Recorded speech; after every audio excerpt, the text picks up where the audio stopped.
During World War II, a small Japanese island called Okunoshima hid one of history's darkest secrets.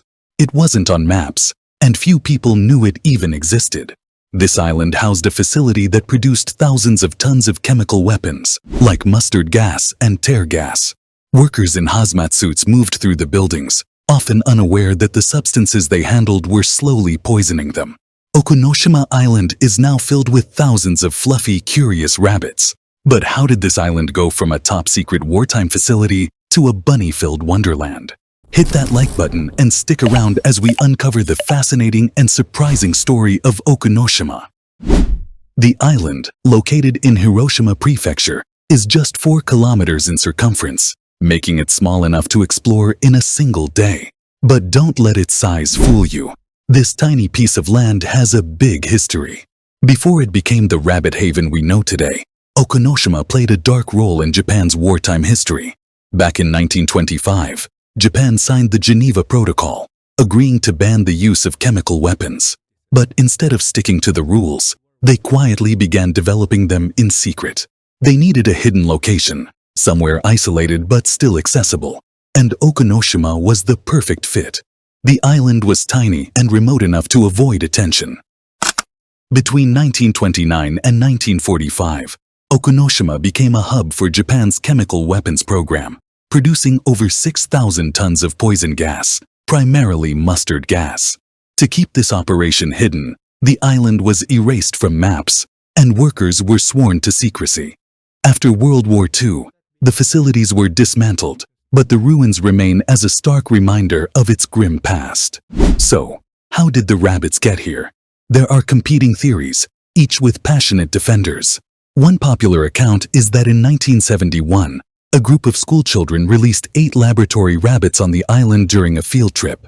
Others believe that when the chemical facility shut down, test rabbits escaped or were released by workers guilt-stricken by their use in experiments. According to official records, the schoolchildren's story is the most credible. Today, Okunoshima attracts over 100,000 visitors annually. Tourists bring carrots, cabbage, and rabbit pellets to feed the furry residents. A single rabbit can consume up to 150 grams of food daily.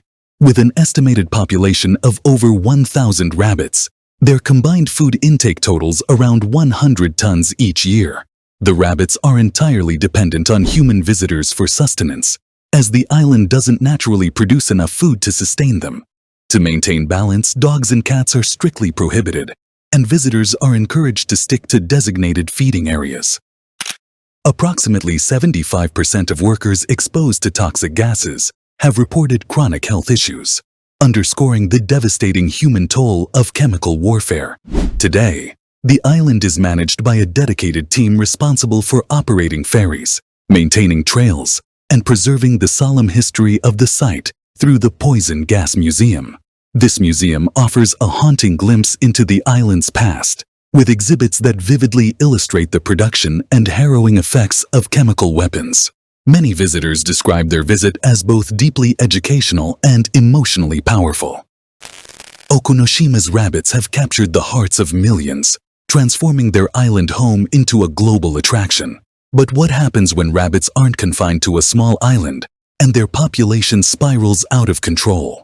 For that story, we need to hop over to Australia, where rabbits have a much less cuddly reputation.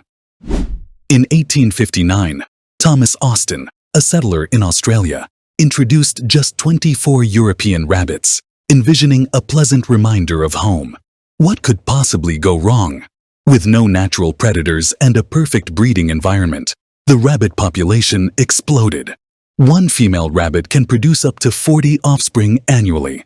By the early 20th century, Australia was overrun with an estimated 10 billion rabbits. The consequences were devastating.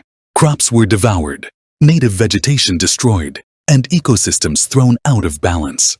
Desperate farmers faced enormous losses, and the government declared an all-out war on rabbits. In 1901, Australia constructed the rabbit-proof fence, a 3,000-kilometer barrier intended to keep rabbits out of Western Australia, costing $10 million. The fence failed as rabbits burrowed under or hopped around it. Meanwhile, the annual damage caused by rabbits reached an estimated $1 billion.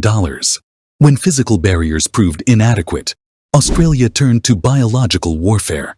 In the 1950s, scientists released the myxoma virus, which killed 99% of the rabbit population in some areas. But nature adapted, and surviving rabbits developed resistance, allowing their numbers to rebound.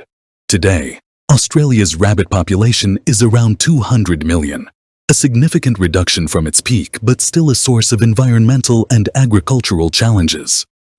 What do you think? Should Australia keep rabbits like they are on Okunoshima Island, or should they be eliminated? Share your thoughts in the comments below. Don't forget to like and subscribe, and we'll see you on the next adventure.